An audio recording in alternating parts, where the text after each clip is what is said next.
Applegate Lake is this beautiful body of water. It's about 988 acres of a reservoir that is situated in Siskiyou National Forest. There's miles and miles of trails. It really is this beautiful destination for visitors, no matter what you're looking for.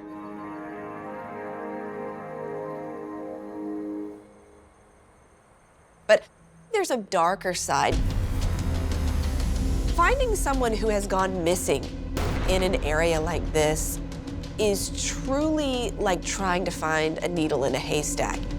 Things pivot and foul play looks increasingly likely. There was a body in the tent. They had been shot several times. There's a reason why serial killers chose these types of areas in the Pacific Northwest to dump the bodies of their victims, to conceal their victims.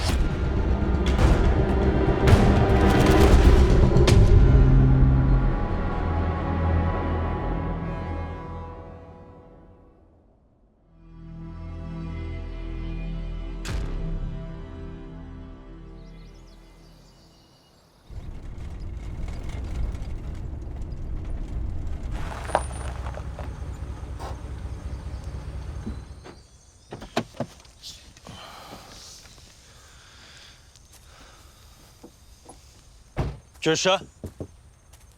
Trisha? Yes, I'm awake. I'm awake. Chris and Trisha got together sometime in 2008. They quickly got engaged and got married. They ended up having a child together.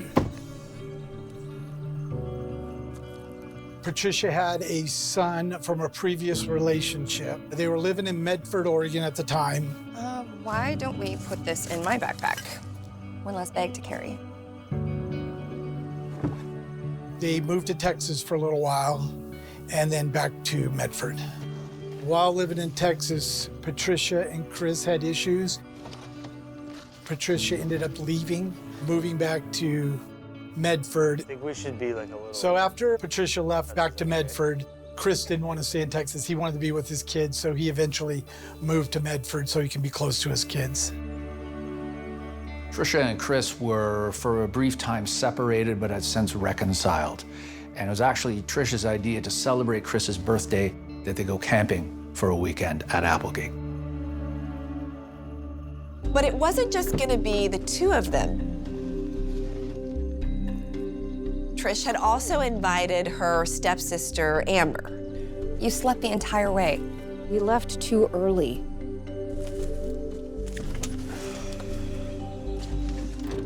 I think in Chris's mind, the camping trip was something to rekindle. There's not much rekindling you're gonna do when you bring your sister along.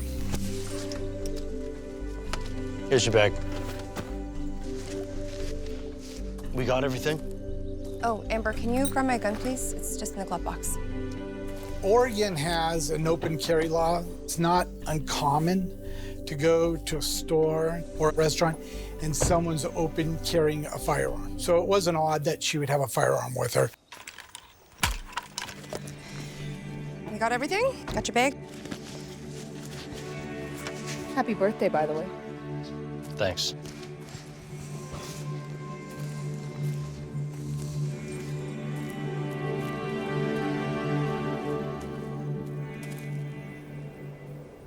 The weather really doesn't cooperate. It's kind of a bust from the beginning. And of course, this doesn't help Chris's mood. Pretty nice trail. So by this point, everyone's looking to make the best of this situation, but there's still this undercurrent of tension. It just feels awkward, feels very stilted. This isn't necessarily where everybody wants to be. What are you doing? Nothing. I can't even get a signal. There's no bathrooms, there's no electricity, there's no self-service. In the area, it is very isolated. Applegate is what you might call sort of an intermediate trail system. A lot of the trails are marked, but many aren't. And it's easy to get turned around, to get disoriented, to get lost. I guess so. It's not half bad.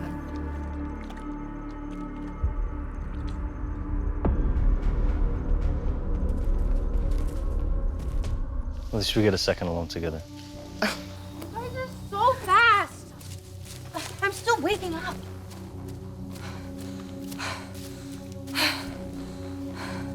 Aren't you cold? Cold? No, not really. Here, lead the way.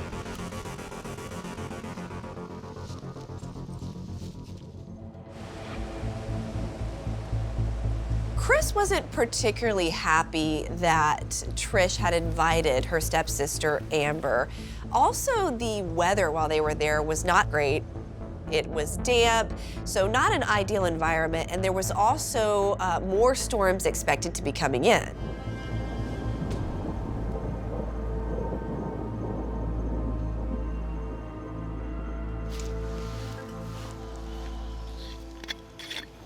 More?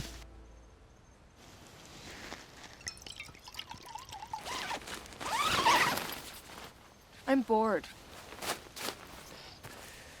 Let's do something. Why don't we go for a hike? We just went for a hike. I know the perfect spot. Then Trisha comes up with a suggestion that let's take the booze and cross the river because there's a really scenic spot on the other side where we can just hang out. We'll toast your birthday. I got the gear. Amber, you have your camera, right? Perfect. It's just over the river. The river?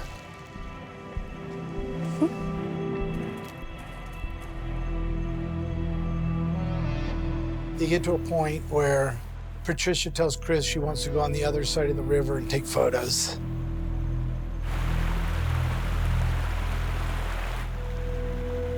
Seriously? The river was running swiftly due to the rain. The wet rocks were extremely slippery. It's the only way we're gonna get across. She tells Chris he needs to tie a rope to him cross the river, and tie off to a tree, and she'd use that rope to get herself across. You'll be fine.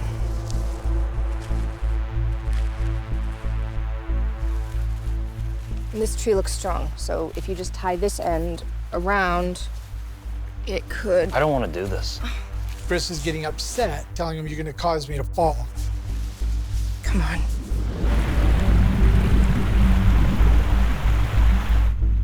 No, I'm not doing this, Trish. Get it. Come on. Fine. Trish, hey, come on.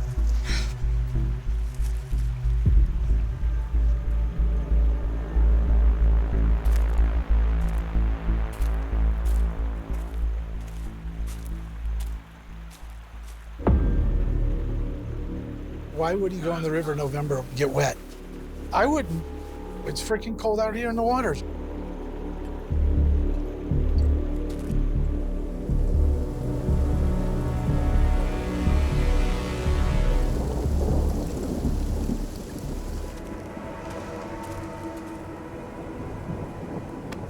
We're going home. What? It's cold. It's gonna rain. I'm going home. I have to drive her. So Trisha then says, you know what? Amber and I are gonna head out. Why don't you just relax here for the night? We'll be back in the morning, but for now, party's over.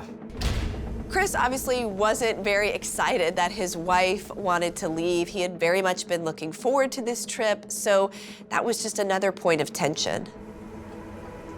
Fine, go.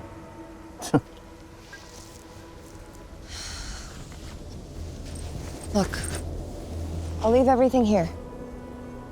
Okay? Here. Everything else is in the tent, and I'll be back to pick you up. Okay? They agree that they'll come back to pick Chris up. They leave Chris with his wallet, his cell phone, food, drinks. And she leaves him with her .40 caliber handgun and 2 fully loaded magazines.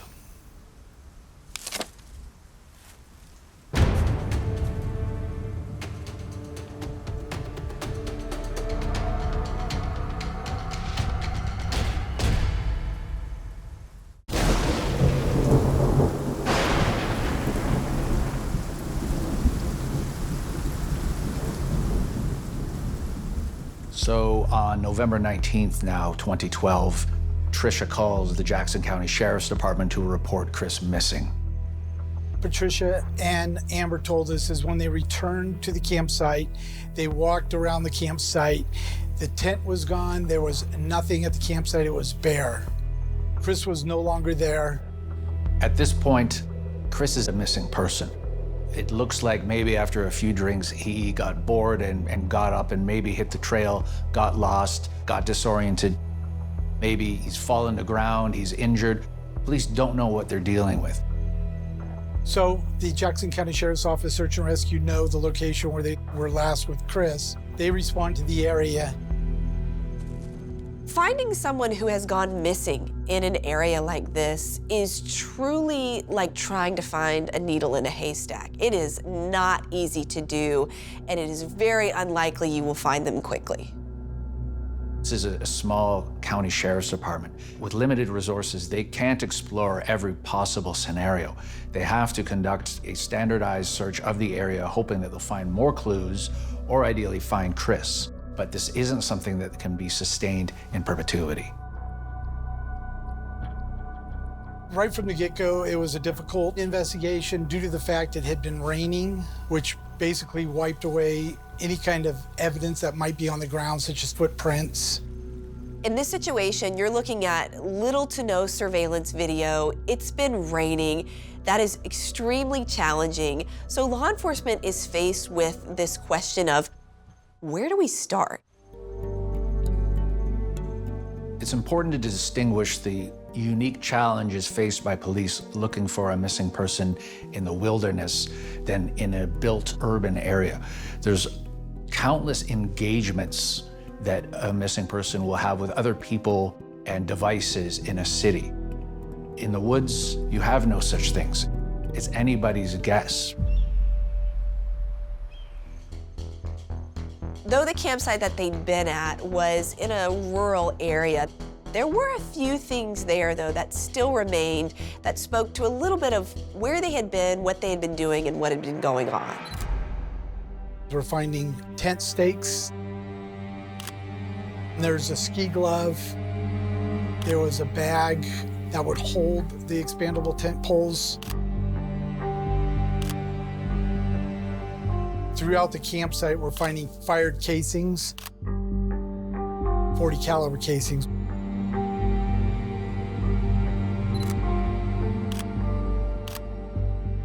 As investigators are looking at the scene, to them it's apparent that something violent had taken place, but they weren't sure exactly what. One of the searchers looks down a steep embankment and sees something in the brush that immediately strikes them as potentially ominous.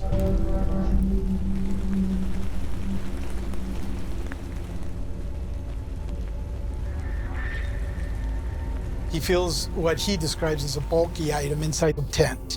He's unable to get into the tent because it's all twisted up.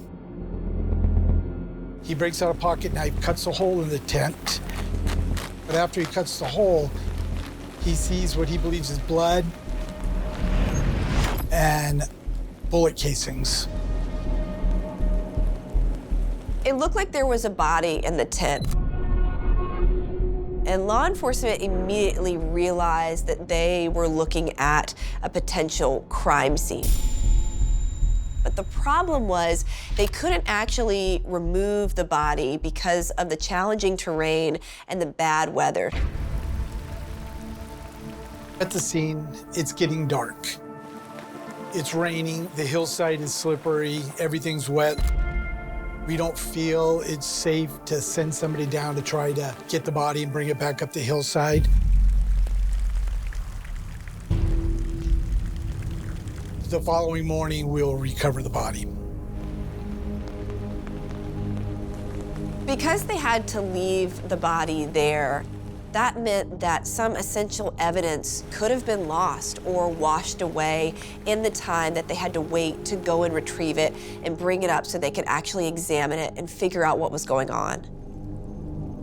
They're not able to safely remove the body in order to preserve it, and they actually leave it in the bush overnight exposed to the elements. This is going to create a host of issues in terms of evidentiary quality later on, in terms of DNA, in terms of fingerprint evidence, fiber evidence, all of the types of perishable evidence that can be destroyed through weather. In this case, it seems they weren't able to do that, and it was openly exposed to the skies above. When someone is seen as missing and then a dead body is found, every second counts because you're trying to figure out, is this the same person? And if so, what led up to these circumstances?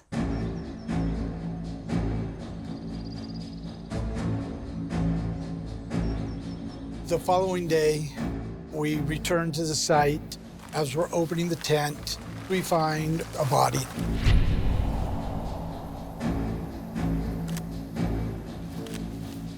We're able to identify the body as that of Chris McCallum. In that moment, it became pretty clear that this was no longer a missing person investigation. This was a homicide investigation.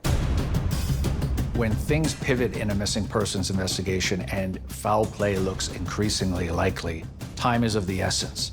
Investigators are not only always trying to outrun the erosion or compromising of evidence and try to preserve it, they're also trying to catch up with whoever did this. So they really have two separate timelines going on concurrently. It's decided at that time we'd send a couple of investigators over to talk to Patricia and Amber. Can I help you? Patricia McCallum? Yeah. Police are also now tasked with notifying Tricia as Chris's wife, next of kin, and the person who reported him missing that he's been found dead.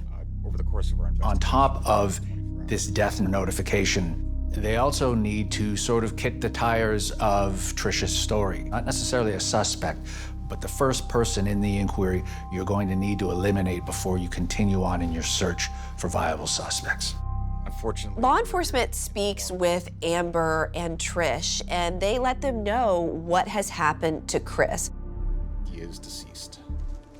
Tricia's story to police is that they were having a lousy time, essentially. The weather was getting really bad, they were cold, so she and Amber decide to leave.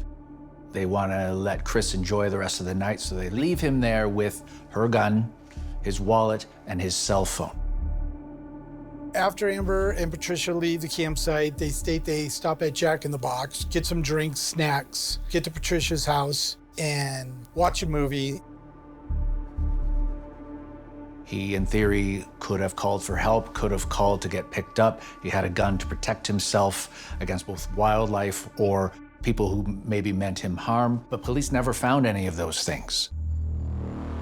Investigators determined that the women both have alibis for the time that Chris was killed. So they're sort of switching focus and wondering whether, is this a random stranger killing? Was he targeted? And then investigators discover there may be a connection to another unsolved murder. Chris was a cab driver approximately 1 month before Chris's murder from Medford, Oregon. Had a murder of a subject named Huey Houston, and he was also a cab driver, and both of these guys' murders were on their birthdays. Investigators soon realized that Chris is actually the second cab driver murdered on his birthday in that area in the last few months, the other one being unsolved. At that point, detectives wonder, is it actually possible that we have a serial killer targeting specifically cab drivers as part of some ritual, killing them on that birthday? It was a very daunting, very unsettling prospect.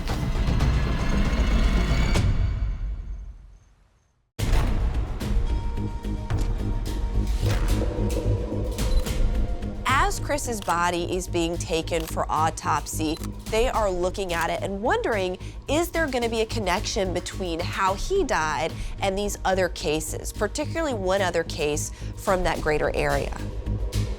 The Pacific Northwest, of course, being no stranger to serial killers who target specific types of victims, police really rigorously explored this serial killer theory, particularly given that the first murder of a cab driver was still unsolved. It was a cold case. The cab driver had picked up a fare. They had video of it from a across-the-street camera. It appeared to be a white male. The fare was picked up around 10:45 p.m. And that's the last time anyone saw or heard from the taxi driver alive. His taxi cab is found abandoned. It appeared that Huey might have been shot in the taxi. It was full of blood. His body is later found in a field. He had sustained a gunshot wound. He was dumped in a field. Chris was disposed of in the same way. So it drew attention from Medford, and they followed along to see if there's any ties. Given that both were disposed of in similar fashion, transported and then dumped versus transported and concealed, the thought was these are calling cards of the same killer, which then at the autopsy is going to lead the forensic pathologist or the medical examiner to look for what similarities these crimes have. Did the killer wait for him to be alone and vulnerable and then strike? Investigators are looking at the physical evidence from the campsite and the crime scene where they find Chris's body. And they're looking at the tent, they're looking at the sleeping bag, and they're trying to find clues that are going to tell them how he died. It's going to lead the medical examiner or forensic pathologist to examine these crimes more closely from a evidentiary and toxicology perspective. We know, for instance, Chris had been drinking. Could, even though he was on duty at the time, the first victim also been drinking? What type of caliber weapon was used in both murders? Was it the same weapon? It's these types of linkages that the police are going to be looking to tighten up if they're going to actually explore this as a serial case. Numerous holes are found in the bottom of the tent, giving us the impression that Chris was sleeping on the ground when he was shot.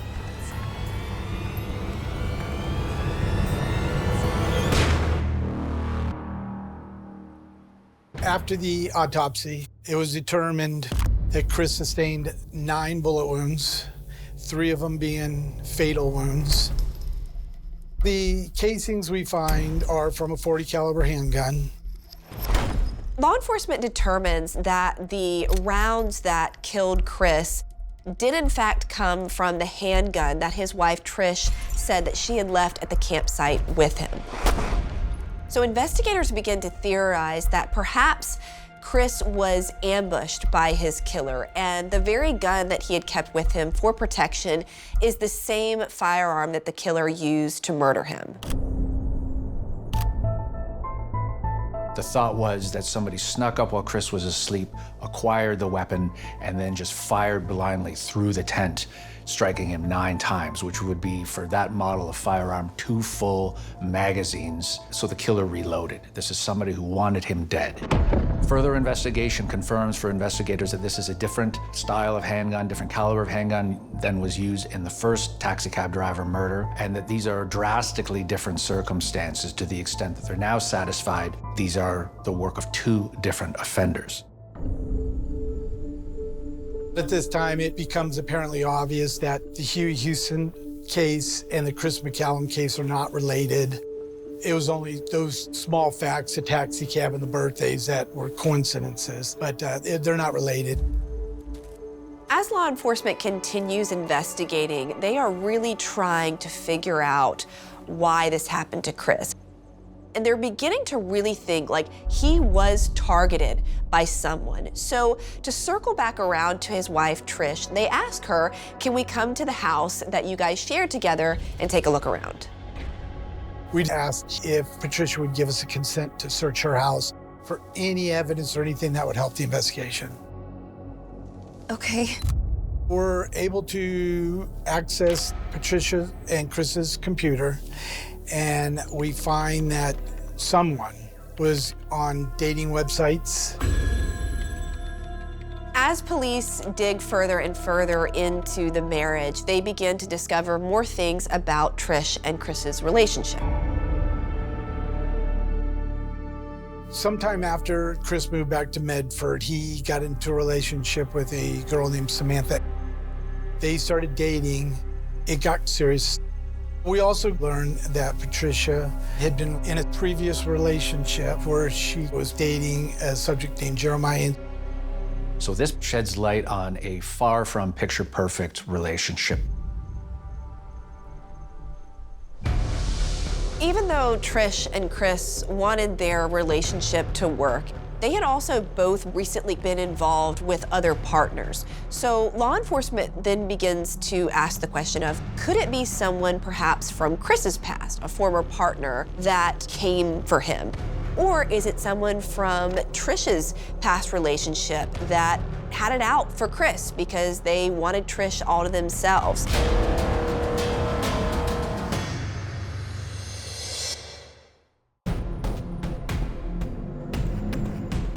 We had to consider the possibility that Jeremiah might have been involved in Chris's death.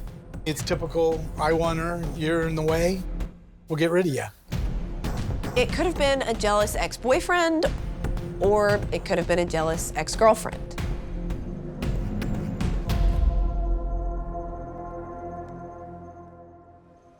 As law enforcement probes into Trish and Chris's marriage, they quickly discover that they were both recently in relationships with other people. When Chris moved back, he wanted to rekindle, but they didn't. He met somebody, she met somebody, and they were dating other people. Chris got into a relationship with a girl named Samantha. They started dating. The relationship got to a point where Samantha actually proposed to Chris. What are you doing? Nothing. I can't even get a signal. A few months later, she decides to call off the wedding. She felt Chris needs to work on his relationship with Tricia. Detectives decide to start first with Samantha, and they go and question her about what she knew about Tricia and Chris's relationship, what her own relationship was with Chris. And she very quickly is able to be eliminated as a person of interest. Police believe her alibi and realize they need to move on in their inquiry. And they do that by going to Jeremiah next. When investigators meet with Jeremiah, he says, I couldn't possibly have done this. I was at work. I don't even own a car. How was I gonna get up there? He seems less convincing than Samantha was in terms of potential culpability. Investigators learned that Chris was really not a big fan of his. Looking at Jeremiah and Patricia's relationship, we find it was described as BDSM type relationship, which included dominance, bondage, collar wearing. Chris didn't agree with this collar. I see what you guys talk about. He didn't want his kids to see this. He didn't want his kids exposed to it. You got some sick fantasy? Chris and this other gentleman got into an argument, so that did not go very well at all. So why don't you just leave? We had to consider the possibility that Jeremiah might have been involved in his death. So with this information in hand, they go and visit Jeremiah and want to talk with him. During the interview with Jeremiah, he denies any involvement in Chris's death. Jeremiah says he was working that entire weekend. He couldn't get there, and he also didn't drive or have a car. I thought it was crap. He worked at KFC. It's not a 24-hour thing. He could have gone out there at midnight, you know? He could have drove. Just because he doesn't have a car doesn't mean he didn't drive. We can't put it past anyone. Law enforcement is very suspicious of Jeremiah and his relationship with Trish. And so they wonder, could he have wanted Chris out of the picture entirely?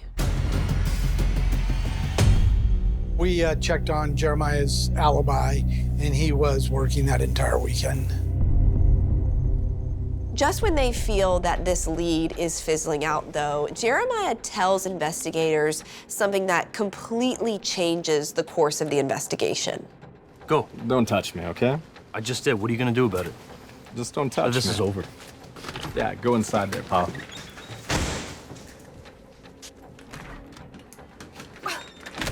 What the heck was that about? Police sort of brace him harder and kick the tires of this story of his, and it's at that point that he coughs up that, in fact, at one point, Trisha had said that she wanted Chris dead. I just wish she would disappear and never come back. And actually asked Jeremiah if he knew anybody who could take care of that for her. When Jeremiah reveals that Trisha, whether out of anger or just being hyperbolic, made these statements about her wanting Chris dead, investigators are going to file that away in the back of their minds because they already have a number of other unanswered questions that aren't sitting particularly well with them. There's no way we can prove that she said that. It's only Jeremiah's word, but it points us back towards Patricia.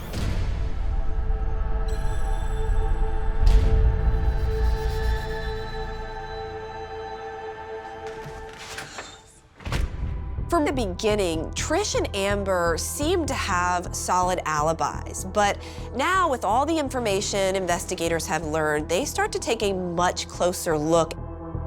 Everything keeps coming back to Patricia. We can't find any other suspects. Patricia and Amber are the last ones to see Chris alive. Everything that we do keeps going back to Patricia and Amber. There is no other suspects to look at. During the search at Patricia's house, we end up locating Chris's wallet. We found Chris's cell phone, which Patricia told us she left him with. When Patricia's confronted with this, she stated that her daughter found the wallet and she thought that Chris had it and that Chris must have left his cell phone in her car when they left. So law enforcement then sources local cameras to really double check her story and to see if in fact she did go back when she said she went back. To access the Applegate area, you've got to go through this little town. We find an ATM machine outside and it video records 24 hours a day and it's facing the road that goes through town. We spend hour by hour watching this entire video. And not once does Patricia's car go back to the scene on Saturday. Video evidence of this nature is what we call the best evidence. It is incontrovertible, irrefutable evidence that something did or did not happen. So at this point, they have Trisha lying on 2 occasions, corroborated first by the actual items being found by police officers in her house, and then second, the video evidence refuting her account that she went back. 2 consecutive lies and big lies. This ultimately moves Trisha as now the prime suspect in Chris's murder. The video that was supposed to uphold Trisha's alibi that she had gone back to the camp actually ends up disproving her story. And so law enforcement now knows that she's lied. And they realize that Chris's killer might just be his wife, but they need something to really prove that. And so they then look at the other person who they think helped cover up the crime. And that's Amber. It's essential now that police keep Amber and Trisha separate for all questioning. Whether Amber was aware of something or whether she was just told to tell police one thing or another, they really need to look at these 2 women while on their own, while isolated, and see if their stories remain the same. Investigators needed to give Amber some incentive to turn on her stepsister, to provide them with information that was going to be very damning to Trish. Amber seemed easily persuaded, and I also think she looked up to Patricia, so she would have done anything Patricia wanted. We need to get something to make her talk.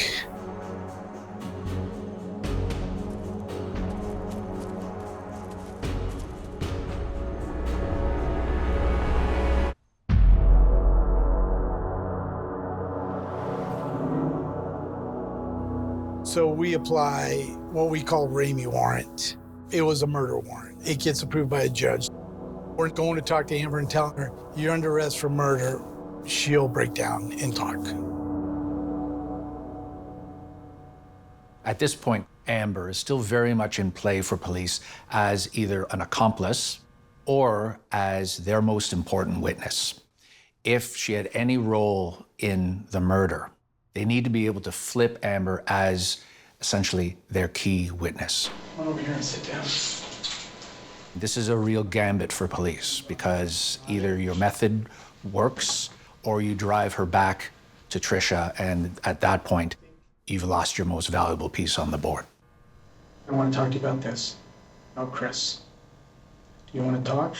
I didn't do it. I can't hear you. I didn't do it. You want to help yourself, Amber?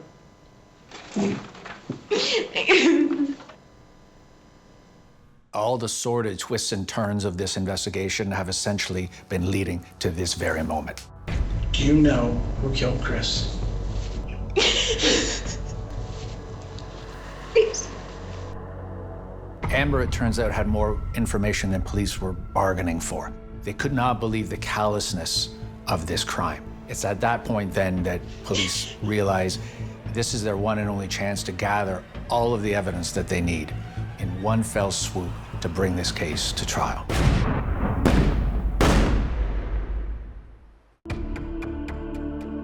On December 7th, 2012, police arrest Amber Lovers for her involvement in the murder of Chris McCallum. Police have also drawn up an immunity letter signed by the district attorney that they're prepared to offer Amber in exchange for her testimony. The concern here is that given her steadfast loyalty to Trisha, that this might backfire. They're worried she won't take the deal. We got a letter from the district attorney's office stating as long as Amber didn't have any direct involvement in Chris's death, that she would get immunity. Law enforcement is really unsure how cooperative is she going to be? Is her story going to change again and again? 2012. Amber eventually agrees to a deal.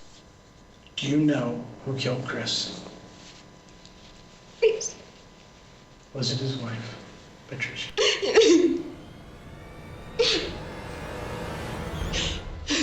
Yes. Okay.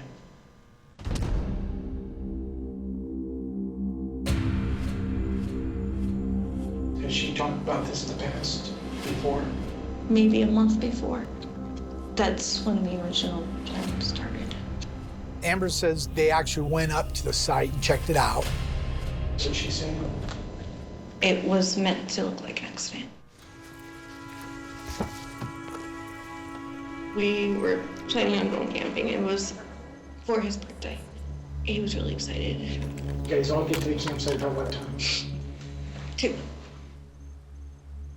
But you and Patricia were planning on killing Chris. Yes.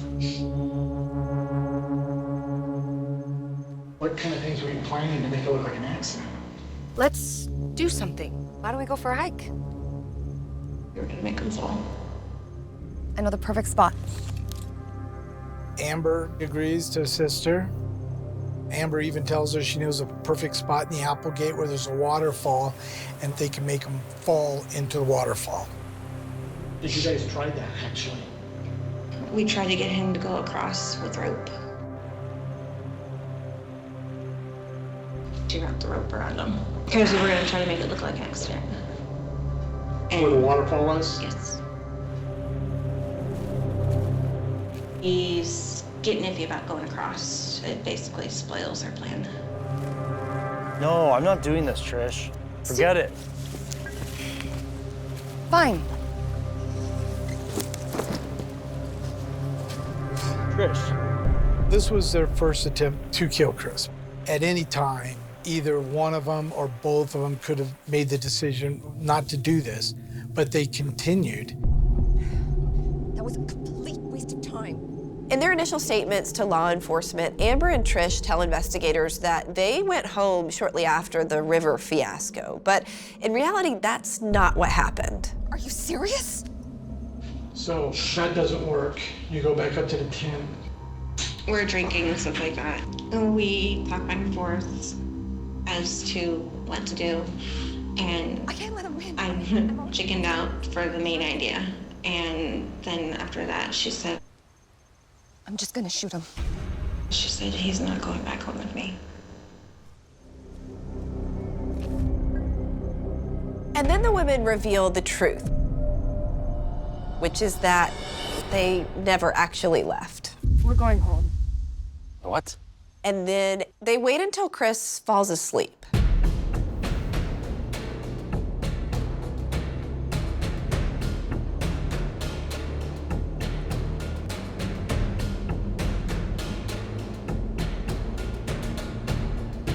So she grabs a gun. Does she say anything when she grabs a gun?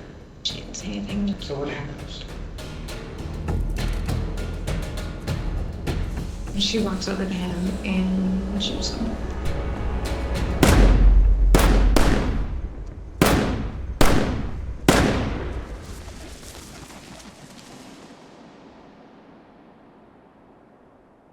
After the first one, she runs back to gets the second. Gets a second round. Gets the second clip. Does what? Goes back and shoots him. Patricia chose to kill Chris instead of just simply walking away from her marriage or just leaving him. She used Amber.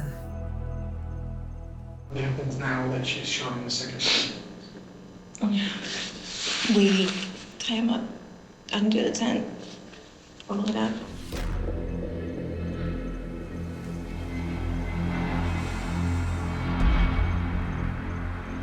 So we wrapped him up, dragged him to the edge, and pushed him over.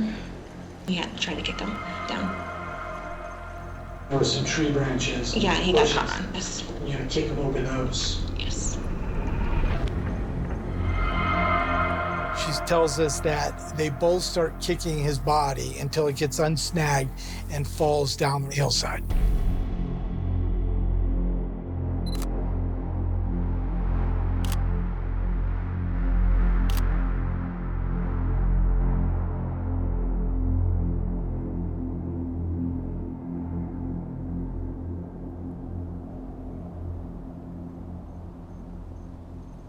Let's go.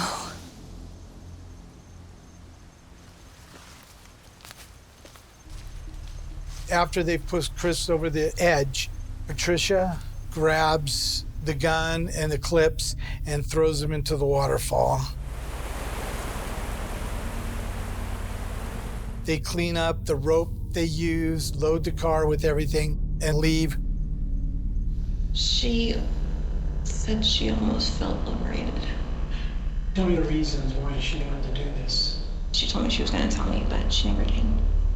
The confession ultimately provided by Amber has the type of what we call granular detail that's really going to resonate with detectives. She's not just agreeing to scenarios they're pitching. She has an elaborate backstory about how the crime was pre-planned, premeditated, and then their initial course of action to try to carry it out. I'm happy we could do this. The big question in this case was, why was Chris killed? Trish made claims that he had been mean to her and the kids, and it was something with their family dynamic. And there was also allegations that she had just gotten tired of him. She wanted to live her own life, her own way, and she would be better with him out of the picture. As to the enduring question of motive, Tricia bounced around a number of plausible reasons why she might want to do this.